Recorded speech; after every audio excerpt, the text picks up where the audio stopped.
three-man rush.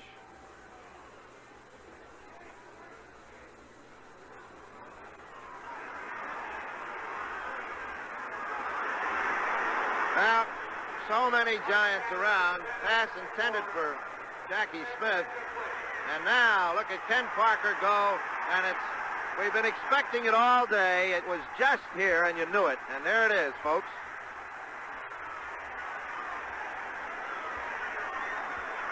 It's like an ugly boil. It was bound to go, and it has gone. Well, hello. Thank you so much for taking time out of your day to check out this video. And welcome to the Gridiron. Well, the Giants, they signed up Corey Clement, and they did sign Kelvin Benjamin, but I had him all initially. It was possibly as a wide receiver, but it looks like he might be a tight end after all. I mean, he's 6'5". The weight is like about 245. So you know he's be a pretty big wide receiver running down there. So they got him as a tight end. So we'll have to see how that works out. But Corey Clement from those Philadelphia Eagles. So it just added, going into especially the draft. We really needed some depth there, and with Gary Brightwell, he got him in the draft. He signed, so he is part of the team now. So we have him. Obviously a young rookie, with no NFL experience. So we did get Corey Clement, who has 4 years of experience in the NFL. Corey, he was a undrafted free agent out of, I'll tell you what, I don't know what Wisconsin does, but boy, they do got some great offensive linemen too, but boy, I'll tell you what, they just keep churning out great running backs, one after the other. I mean, Corey, I don't want to say bursted onto the scene in 2013. He had his averaged 8.2 yards a carry in his first season with Wisconsin. He had 67 rushes for 547 yards and 7 touchdowns, but he averaged 8.2 yards a carry. Then when he got to that was in 2016. And each year he got some more carries, but his senior year was his best year overall. He had 314 carries, so they used him a lot. He had 1,375 yards rushing, and he had 15 touchdowns. So he did pretty well for himself, but he wasn't drafted, so the Eagles got him, and they obviously had him in 2017 when they went to the Super Bowl. But he was used, he got some rushes in there, not a well of a lot, because they had Jay Ajayi and Blount as well. Those were the two main running backs. So I mean, Clement got in there, a little bit from time to time, not too much, but I think the one thing is that he's flexible. I mean, he obviously can run the ball, he can catch the ball, and he's a decent blocker too. And he did return kickoffs for the Eagles as well. So all in all, he can bring quite a bit to the table, and he has some experience, and he has something the Giants want. He has a Super Bowl ring, so he knows what it takes for a team anyway to get to and win the Super Bowl. He didn't have a lot of yards rushing in the Super Bowl, but he did have 4 receptions in the Super Bowl for 100 yards, and he did have a 55-yard reception and a touchdown as well. So he was very big. I mean, not running the ball. The Eagles got a lot of yards running, but it wasn't from Corey Clement. But Corey was actually the leading yardage receiver for the Eagles in the Super Bowl. So he played an important part. In 2000, his first year in 2017, he played in, I believe he was either 15 or 16 games. So he played almost the whole season. Then the problem after that was in 2018 he had a knee injury in week 14. He only played in like 11 games, I believe it was. Then the next year in 2019, he only played in 4 games because he had a shoulder injury. And he didn't get any rushing attempts whatsoever in 2019. 2020, obviously last year, minimal. He had 21 attempts for 75 yards. He had 5 receptions for 25 yards. I think he had 1 touchdown last year, and of course it was against the Giants. Yeah, go figure, huh? But as I said, I mean, when he came in, his first year in the league, 2017, he did very, very well. Pro Football Focus, once again, just a disclaimer here, all right, had him, graded him out at a 74.1. Very good. His pass blocking, I was very good blocker. Pass blocking grade was an 80.9, and his run blocking grade was a 70.3. So, first year, all right, now I'm going to start possibly pointing out some bad stuff here. His first year, he did very, very well. They said then the second year, he got injured and he missed 5 games. Then the next year, he only played, 2019, he only played in 4 games. He had no rushing attempts. Last year, he got minimal. As I said, he only had 21 rushing attempts and he had 5 receptions. His overall grade last year by Pro Football Focus was a 56.4. I'm not sure if it was injuries or what it was, but his pass blocking grade in 2017 was an 80.9. His pass blocking grade in 2020 went all the way down to a 17.5. His run blocking grade, all right, in 2017, okay, as I said, was a 70.3. His run blocking grade last year plummeted to a 45.6. His overall grade last year was a 56.4. So I don't know if it's injuries. I mean, it's not like he certainly hasn't been overused. I mean, by any stretch of imagination in the pros, okay? But from his first year to his last year, everything has gone down. His runs, his average yards per carry, his pass blocking grade, his run blocking grade, his overall, everything just keeps coming down. So I'm not sure if it's the injuries that's causing the problems or exactly what it is. Now, one other thing is that his first year in college, okay, every year since his first year in college, his yards per carry average have gone down. His first year in college, 2013, he averaged 8.2 yards per carry. His second year in college, 2014, he went down to a 6.5 yards per carry. Third year in college, 2015, he went down to a 4.6 yards per carry. He almost went down 2 yards a carry between 2014 and 2015. His last year in college, 2016, he went down to a 4.4 yards per carry. First year in the pros, he went down to a 4.3 yards per carry. Second year in the pros, 2018, he went down to a 3.8 yards per carry. 2019, he was hurt, and he only played in 4 games, so he didn't get any carries in 2019.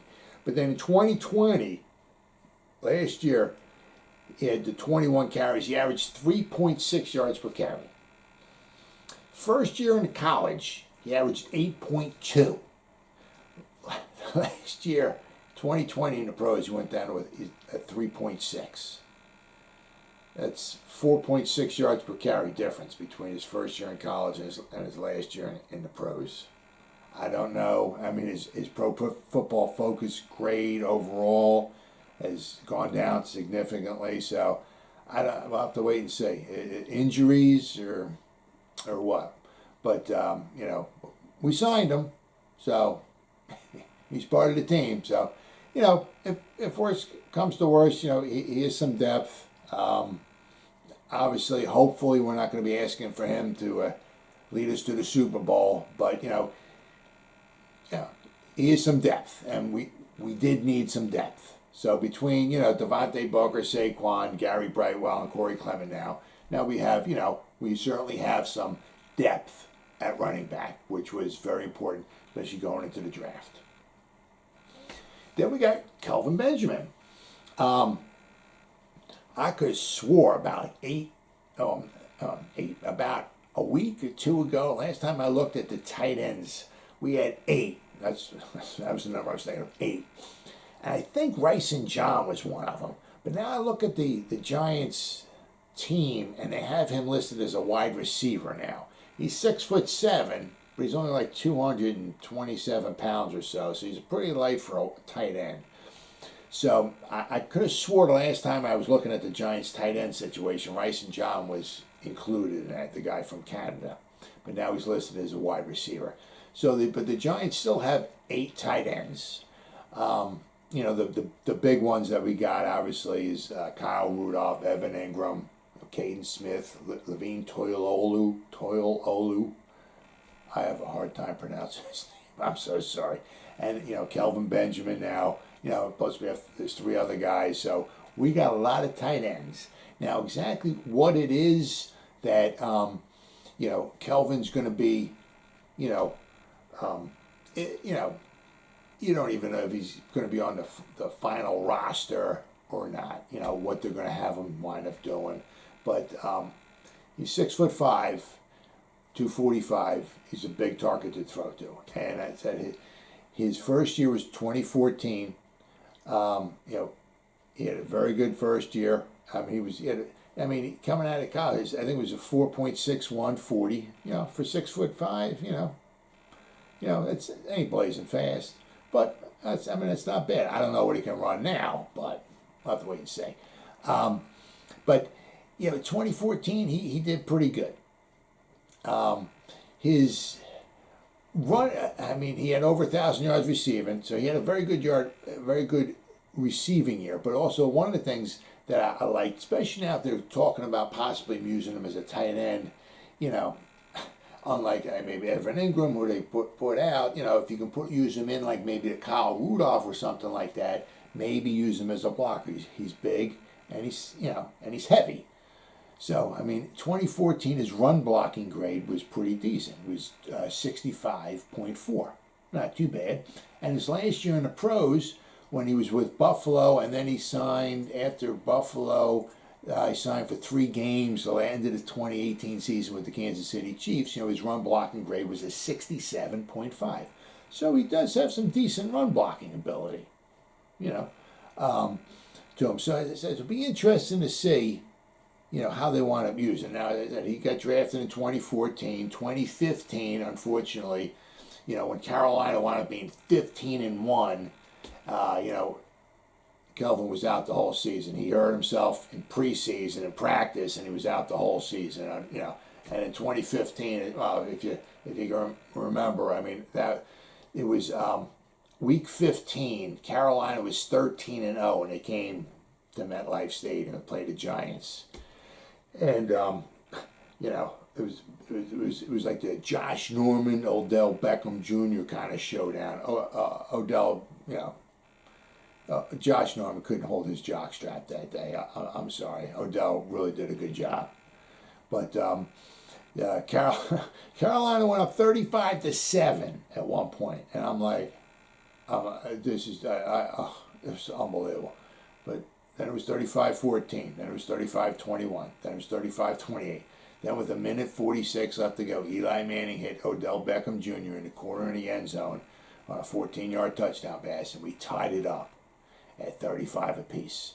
But unfortunately, the way the Giants' defense was that day, Carolina was just walking up and down the field. That we couldn't stop them.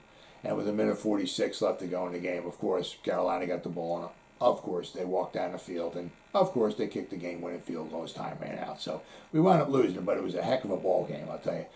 Carolina wound up, so that put Carolina at 14-0.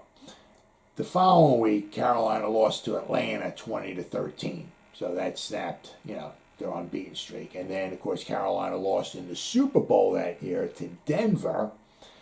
To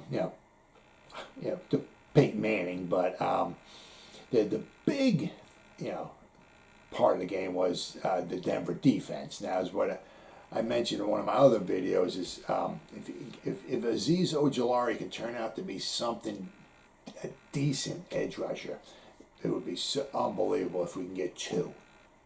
You know, because like in that Super Bowl, right? Von Miller had 2.5 sacks. DeMarcus Ware had 2 sacks from the other edge. They had 4.5 sacks. I mean, I remember that whole game, but they had 7 sacks for the game. I mean, constant pressure. I mean, Carolina the whole season. This is without Kelvin Benjamin too.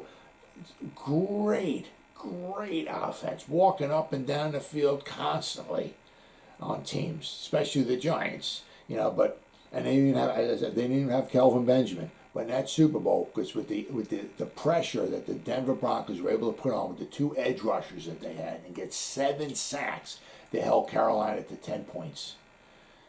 So makes you kind of think, if we get Azeez Ojulari, and maybe next year in the draft we can get another edge rusher, watch out. But anyway, but so it'd be interesting to see what they do with Kelvin. Right now, as I said, it doesn't mean he's going to be on the final 53, you know, but he is signed, and you know, Joe Judge was there, running through the paces. So Joe Judge saw something that was certainly worth his while to have him sign a contract. Because remember, I mean, he was out of football. He didn't play football the last 2 years, and the last he heard of him was like in 2018. I mean, Kansas City signed him for the last 3 games and never re-signed him after that. Nope, you know, nobody signed him 2019, 2020. So he also kind of had a little bit of a bad attitude when he was with Buffalo. So I don't know, maybe he changed his attitude. I don't, you know, we'll have to wait and see. But I mean, apparently Joe Judge saw enough in him to have him sign a contract. And you know, it's not saying these 2 guys are going to take it to the Super Bowl, but at least we're getting some guys coming in and we're getting some nice depth. I'm not going to say unbelievably quality depth, but it's some nice depth. We needed some depth at running back, and we got it. I can't say we needed depth at tight end because we got 8 of them, but if Kelvin Benjamin's okay, let's see what he has, right? What's the worst that can happen? Well, as always, guys, thank you so much for taking time out of your day to check out this video. You guys stay safe out there, and go Giants! Woo!